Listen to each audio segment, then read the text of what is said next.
Hello, and welcome to another edition of RCM Connections, Healthcare Magazine. I am thrilled to have Tom and Tony here today. I'm going to let the gentlemen introduce themselves as I always do, because it's a lot of fun to hear today's title. So, Tom, I'll let you take it. My name is Tom McCormick, and I'm the Vice President of Patient Accounting at the University of Pennsylvania Health System. Although my rather unofficial title is the Big Kahuna. And we call our revenue cycle Kahunaville, where cash is king. So I think more people at Penn probably refer to me as the Big Kahuna more so than they do the VP of Patient Accounts, which actually is a title that's almost 40 years old, because that was exactly when we came in. It was the director of patient accounting and then the associate vice president. And now I'm the vice president of patient accounting. And I always like to tell people that as I grew, so did the health system, both literally and figuratively. So that's my title. See, I could not have done that title justice. So, Tony, I'll hand it to you. Good morning. I guess it's good morning, good Yes, afternoon for some of you as well. Again, I'm Tony Diluca. I'm principal and owner of Pass LLC. We are a full-service revenue company in the tri-state area here in Pennsylvania, New Jersey, Delaware. We do work outside of the area, but I'm proud to be in this business. I've been in it since 1982, so it's been a long time, seen a lot of changes and how tough we are in this healthcare business as we have grown and times have changed. So certainly appreciate being here. Appreciate being on camera with Tom as well. So thank you for the introductions. And again, thank you both for your time. So let's talk a little bit about this relationship. And I think you have a great business partner relationship. So let's start there after your introductions. It's very important to make that connection. So Tom, I'll let you start with the business partner that Tony is to you, what that looks like, how you handle it at Penn, and just take it from there. Yeah, actually, Tony and I had a very interesting beginning in terms of a partner relationship, because it started with a company that he used to be a principal of before that company then sold, called Mars. And in our relationship there, I didn't deal with Tony as much with some other people, and we didn't have a good experience. And so when Tony decided that he was going to start a new company and came out, and I was introduced to him by my CFO, I already had some ill feelings about whether I wanted to come into business with Tony. And we started giving him a little bit of piece of business. We started with some physician stuff. He did a great job. Our relationship grew from there. We began to trust each other in terms of being business partners. At Penn, we do quite a bit of outsourcing in terms of looking for assistance in our revenue cycle management. I think we have a great formula in terms of how we approach it. And Tony's company is a big part of that. Tony is his company is a full service revenue cycle management company. So we use them for everything from Medicaid eligibility to revenue cycle management on small balance accounts on both the inpatient and the outpatient side. So I guess our relationship now is well over 25 years. And as we've grown to work together, we formed, I guess, like a partnership that was based on we trust each other. We trust each other's decision-making process. I take a look at outsourcing as an extension of my business office. I can call anybody on his staff, just like I can call any one of my managers and ask a question about something that's going on. And I think that's important in terms of being able to have that relationship. That was actually going to be one of my questions. So Tony, I'll let you follow up in regards to, okay, so we might have not started as strong. You start Pass, and then what did you do in regards to connect with Tom and start growing that relationship again? Yeah, I think at Pass, when you look at Pass, we're probably one of the few smaller regional companies left in our area. Most of my peers have sold their businesses to larger national companies. It was right timing for them. It was a decision they had to make for their family, for their workers, for their business. I support that. So we're one of the last of the smaller regional companies out there again in our area. We built this company on a foundation of trust, ownership. I love the business. I truly love my clients. I love everything about them. I'm not one of these people. I hate to read articles that's a negative on our healthcare system. I believe we're one of the best. We're best in the world. I When I'm agree. I dealing with a agree. Tom McCormick and his team and Penn, such a big health system in our region, such an important health system. Our values, I'm on every single call and I try to be involved in everything that happens at Penn. But that's not just at Penn, that's at every one of our clients, no matter how big or how small. I can compete with capital expenditures, I can get technology, I can compete with some of the national companies in different areas in alignments as it deals with Epic and reporting. But one of the things that I think that we really serve our clients well with is the value to customer support. Tom can call me at any time, 24/7, and he does. Anyone on his team. We have meetings constantly. There's times during the day I might meet with his team 5 days, 5 times out of the day. Tom may be involved, he may not be involved, but the point is that we're here to do the job well. You take a pen and what they're doing in our region, caring for the patients. There's a lot of value added we serve. There's a lot of things we do on the side for Penn, and again for a lot of our clients where it's not about charging. There's no invoicing done. We do it as part of a service because it has value to the patients and to the consumers it serves every day. So that's our relationship. It's really about serving the patients more than it is about each of us individually. Yeah, I'd like to point out that what Tony just said there is important because, like, as a health system, we do community outreach. We have health fairs. We send our financial advocates out there to talk to patients about how they should be signing up either for the health exchange when it's that time of year, or even for medical assistance should they qualify for it. The 3 downtown hospitals are in some of the poorest neighborhoods of the city. And Tony's people do a fantastic job in terms of helping people get that coverage. But they dedicated their afternoon. It was a Sunday afternoon to come out, sit with our people, side by side, and talk to the community about how we can help them with insurance coverage. As Tony said, he not only is he an active supporter of it, but he does. It's not like he charges anything additional for that. It's like he also agrees with trying to give back to the community and help them out any way we can in this healthcare maze that we have. Yeah, I agree. I agree. So when we talk about the relationship, let's talk really quick about the why. Why healthcare revenue cycle management? How did you get to the seat that you're sitting in? So Tom, I'll let you take this first. The why, the infamous Yeah. why. That's my favorite question of all time because Okay, all right. I do some discussions with HFMA and some other things for new people coming in. We do like some professional, lectures as well as, coming into healthcare and some networking opportunities and how they're important. And I tell everybody right off the bat, I said, nobody wakes up when they're 18 years old and say, I want to be the director of patient accounting at the University of Pennsylvania Health System. It is a job you fall into. And Okay. and for me, it was, I guess, luck, if you want to call it. Sometimes better to be lucky than good. I was a starving college student doing the nighttime radiology file clerk work at Temple University Hospital. And I was getting my degree. Temple was helping me with my tuition during that time. And when I graduated, I was interviewing at different places for jobs. Although I will say I was a political science major. I had aspirations of going to law school, which were quickly dashed. And I figured, I went out and I was being interviewed by insurance companies to sell insurance or patent drugstores like Rite Aid and CVS. They put me through their management program, or fast food restaurants. When the director of radiology took an interest in me and said, why are you dressed up? And she introduced me to the chair of neurology, who was looking for a business manager. And I had zero experience in running a department. But this chair took a chance on me, and I worked for him for 5 years. Temple paid for my master's degree. I got my MBA.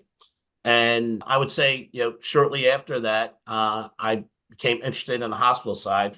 So I went from the physician side to the hospital side and became Temple's first director of patient accounting. Because back in the 1980s, we didn't have director of patient accounting. We had managers of collection and some other type of titles. But with prospective payment coming on board, hospitals decided they wanted a higher level person running their accounts receivable. And so this concept of director of patient accounts was born. And it just so happens I did that for 3 years at Temple, and I moved over to Penn, where they also were recruiting for a director of patient accounts. And I started working in Penn in 1987. And I've been there ever since. Gonna say, so yes, many years. Fantastic. So Tony, what's your why? Started, as my dad was born in Italy, came to United States, came to America, became a contractor, building contractor. Learned a lot of things on his own. Had 4 children, and his goal for me was to become a doctor. So my goal was to continue to work with him in the construction business, but he didn't want to hear about that. He said, I came here to have a better life for my family, my children, and you're going to go to medical school. I did sign up, was accepted to Drexel University. Almost like Tom, it just wasn't made for me. Tried to tell my dad it was even hard for me to visit people in the hospital. I get a little nauseous just seeing blood and things like that. But he says you'll get over it in his own way. But my first year at Drexel, they have a co-op program. And my first co-op program, I became a brewmaster at Schmitz Brewery. That was a brewery here in Philadelphia. And I said, Dad, is this really you want for me? Here I am working. I'm in college, and now I'm working at a brewery here in Philadelphia. My second co-op from Drexel, I started at a hospital in Germantown. It was a city hospital in a sort of a different type of areas. One of the areas, like Tom just mentioned, a lot of uninsured, a lot of self-pay. There as a co-op, I worked in emergency room and doing registration. I worked in the medical records department, putting records together. It was all manual. You put the numbers on, number by number, until finally I moved up in one of my co-ops in the business office. Became a co-op in the finance department, which was my major in accounting. So I switched majors. And I learned how to do cost reporting, learned how to do hospital accounting, did the cost reports. Eventually, there became a full-time job available for me. They put me through night school. I finished my degree at night, and I worked. And like Tom, it became patient accounting. So my career started. My father's wish of becoming a doctor. I did stay within the medical community, and went through a couple hospitals. I worked at Germantown, worked in another hospital in the main line here in the Delaware Valley called Mainline Health, which was part of Bryn Mawr Hospital at the time. And from there, I was given an opportunity to work for a vendor, took that opportunity, and never looked back ever since. And the entrepreneurial spirit Just, popped out. bloomed. Yeah, Yes, bloomed, it did. It bloomed, did. bloomed. Okay, so we're in this technology age. We all understand it. We know the need. I'm going to just spring this one on you guys. In regards to what I'm hearing, so we have this patient experience. We are doing this job every day. So when we see a need, if we could automate this portion of this experience, what do you do? Number one, Tom, what do you look for in regards to finding someone that can help you with that experience? And Tony, how does your team develop it? Yeah, so I'll start off with, necessity is the mother of invention. So in general, we'll have a problem, and I'll use Medicaid eligibility just as a for instance. Perfect. So it's a very difficult process. You're dealing with a population of patients who don't understand the process, need a lot of hand-holding to walk through. Some are very suspicious of the process. They hear these horror stories that the state's going to put a lien on their house, or, they won't be able to. And so they're some cases uncooperative. You have undocumented people who are very afraid of the process, who think that that's going to lead to their deportation. So it's difficult. And we did try to do this internally on our own. The problem is that once the patients leave the hospital, your ability to complete something like that goes down dramatically. And so we looked for a partner that would work with us on that. We started with Tony at HUP, we gave them accounts where people had left. Like we were doing everything on our own. And if we had everything, we submitted the application. If we didn't, and the patients are now gone, they went to Tony, and Tony's people would then track them down, visit their house, do the hand holding. I'd say in some cases, take them to the county assistant's office, because back then everybody had to have a face to face. So his team did that. They did a very good job. Our acceptance rate, I should say our approval rate, works like in the mid 90s in terms of their ability to get these applications through and approved. And it became such a good relationship that as we added hospitals onto the health system and reviewed their revenue cycle process and how this one in particular worked, there were times where we would turn the whole process over to Paths and have them do it from beginning to end. So they had people on site working there, talking to the patients. Tony first developed a program for the emergency room, which we never had, one that I never thought would be successful. And I guess right now, we probably get about 40% of our patients coverage that are coming through the emergency room that we never did before, which is fantastic, in terms of that. Because in those areas that we talked about earlier, in the inner city, a lot of people use the emergency room like they would their primary care physician. Feel good, they come there, and especially in those neighborhoods, that's true.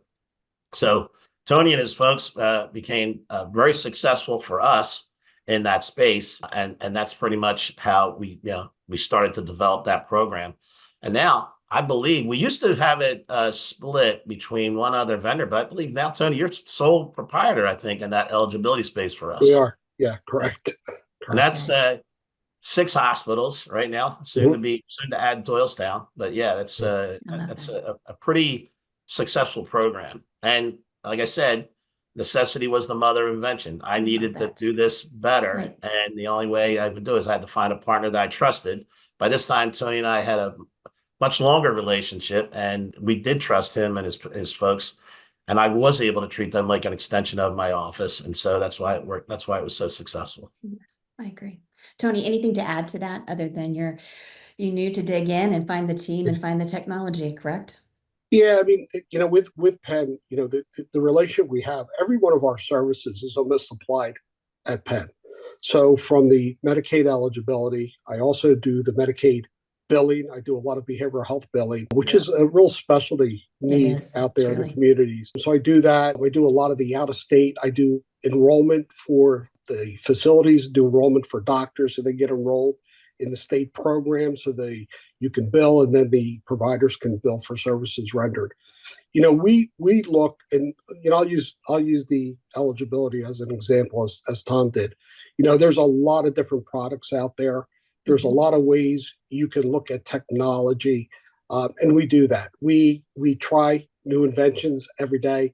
We try to implement different ways to communicate with individuals. Some work, some don't. Some you only may get a 2% increase in communications. Doesn't mean your approvals increase. So as a partner, you got to be willing to put capital dollars and expenditures out every day. You have to be at a point where, at night you don't sleep, because you got to think of new ideas, new ways to look at things, new ways to invent yourself. And if you're not constantly asking yourself, can we do it differently? Why did this happen? How can we improve upon it? Then you're going to come short at the end of the day. So we spend a lot of our budget on capital dollars. We have internal IT people that do support our operations, but we also use consultants every day that meet with us regularly to try to think outside the box, to look at, building different models and modules for us. What do we do for our teams that work at Tom's hospitals to make their process as seamless as possible so they can see more patients at the end of the day? What are their pain points? And again, what is the consumer's pain point? For our patients today, it is a complex experience. So for those that are elderly, for those that are, unfortunately, they're below the federal poverty guidelines, it is, as Tom said, a tough, difficult process. Dealing with all your medical bills, dealing with forms you have to sign, you have to have trust in the system. That's what we have to think about. How is that individual patient who may not have a family person, the elderly may not have a daughter, a son, someone that can support them? How do we make their experience that much easier? And that should be our our goal at the end of all this. So what advice would you give those folks that I think the advice comes to those folks in college looking for a career? And those are the groups of individuals, I think, that generation, those great thinkers, great motivators that we speak to. What would your advice be? It's interesting. We run a summer internship program at Okay. Penn for college kids, usually in the Okay. finance realm, who are going from their junior year into their senior year. So that's summer, rising seniors, I think they call them. And, they'll come, and we've had as many as 12 involved in that. We try to keep it to 6 because it is a lot of work, trying to keep them busy all summer long. And generally, the last time those kids were in a hospital was when they were born, so they don't really know that much about healthcare. But some of them are, part of a healthcare policy administration curriculum. Some of them are in a finance curriculum. And so we try to give them that kind of experience of, if you were a low-level manager in a healthcare system, this is what your day would be like. And they would get projects that they would manage, and they would have teams that they would get together.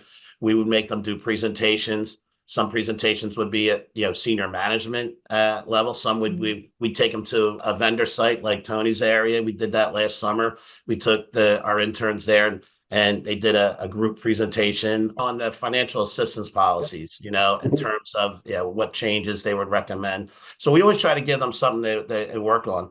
But I always preach networking. I said the most important thing that you can do, regardless of what you're going to go into.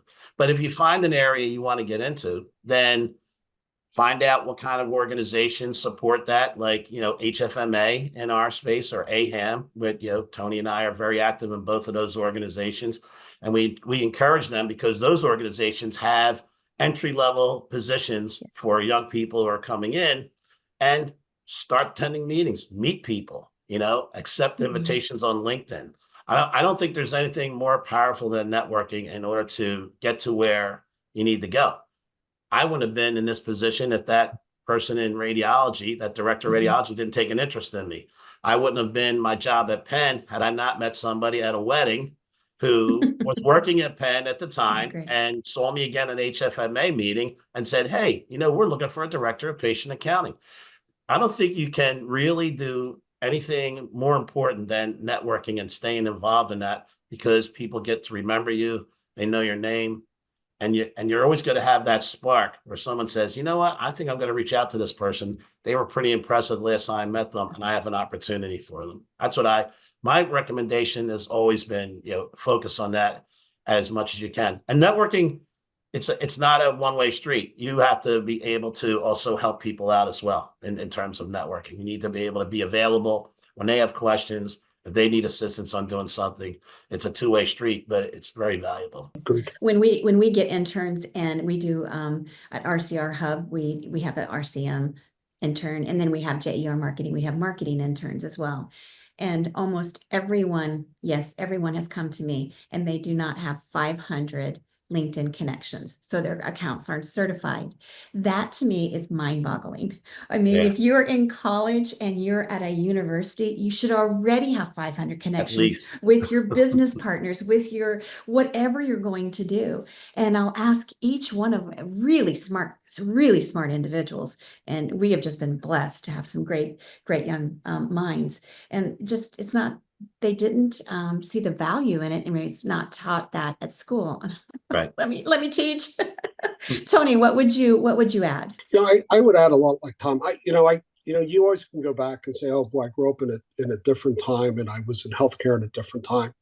Fortunately, when I worked at the two hospitals, both Germantown and Bryn Mawr, our offices were in the hospitals. So you really got to know the hospitals. You got to know the people. You got to know the directors, the VPs, the people in charge of lab, radiology, and medical records. It wasn't an email. It was a conversation in the hallway. You met them for lunch in the cafeteria. So times were definitely different back then. As the world changed, we got faster. COVID came about, all work from home. And I agree with Tom. If it wasn't for Tom was president of AHAM in our local chapter, I was president of HFMA. We both serve as on boards together, both speakers in all of those organizations over and over again. And it's about mentoring, as Tom said, the new group coming up. We just had a meeting yesterday, and you look to see how our meetings are shrinking in size. A Mhm. lot of the provider community, their budgets are cut. They can't afford, they won't pay for the membership dues. And I understand completely all that. But as an individual coming up new, I think the first thing you got to think about is how do you budget yourself enough dollars? If where you work won't support it, then you have to make a decision. I need to invest in myself. And how am I going to invest in myself? And I think at point in times you got to make those decisions. I will pay the dues personally. I will pay the membership. I will get to meetings because that's an investment. I think working on all these connections through social media is wonderful. I will not, you need that. It's part of it. But I think, as Tom said, getting out to meetings, if this is going to be heard coast to coast, there's plenty of healthcare meetings on the revenue cycle from coast to coast. Get out, try to join up, volunteer, make yourself known, become a speaker, become an expert in a field. It can be a small, and you may not think, I can't speak in front of a large group. It's not for me, but it is. If Tom and I did it, we're no different than anybody else. Anybody can get up And there yours truly, yes, I and agree. become that person. And I think it's such a valuable. You have to invest in yourself, and that's in any industry, not just healthcare. And we have, to your point, Tom, we have several SVPs of revenue cycle that do not have budgets to travel or to go to Yep. large revenue cycles Right. or to go to annual conferences.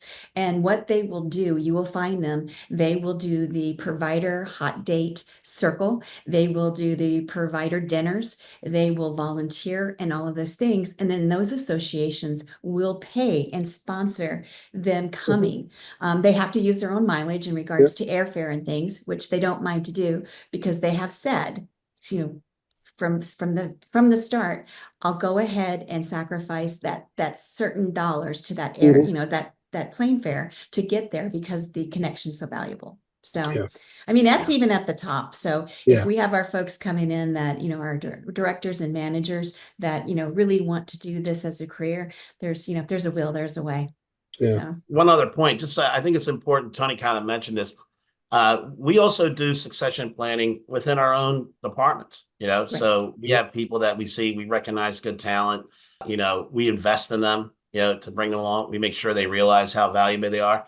Sometimes those people move on. I just had a very good employee. She was a supervisor. We did have a plan, a succession plan for her, but nobody was moving up top. Like, so I didn't have an area to promote her within. But she got a promotional opportunity at a competitor, and I couldn't be more happy for her because, you know, it was an opportunity for her. And then one day maybe she'll come back, you know, and work for us again. Yeah.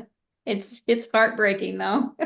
It is. I hate It's losing heartbreaking. talent. Oh my goodness. It's, you know, and we have such a shuffle. I mean, we see so many folks, our percentage rates in revenue cycle management in regards to folks leaving positions, it's at an all-time high. It's really incredible. So yeah, we track that on the hub. It's really interesting. So gentlemen, any last words, anything we missed, anything you'd like to leave us with? I think it's a great career choice. I love the business we're in.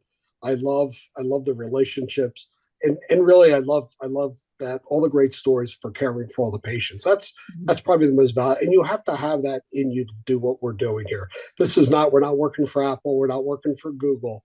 Really, our goal, we're helping patients and families every day. That's what we do day in and day out.